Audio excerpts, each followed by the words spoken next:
3 clases online, 3 clases accesorias y 2 días de práctica.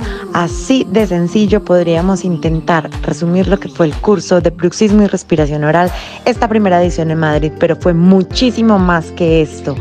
Fue increíble compartir con más de 30 colegas apasionadas por llevar su odontología a un nivel más elevado, por llegar a tener en sus clínicas la odontología del bienestar.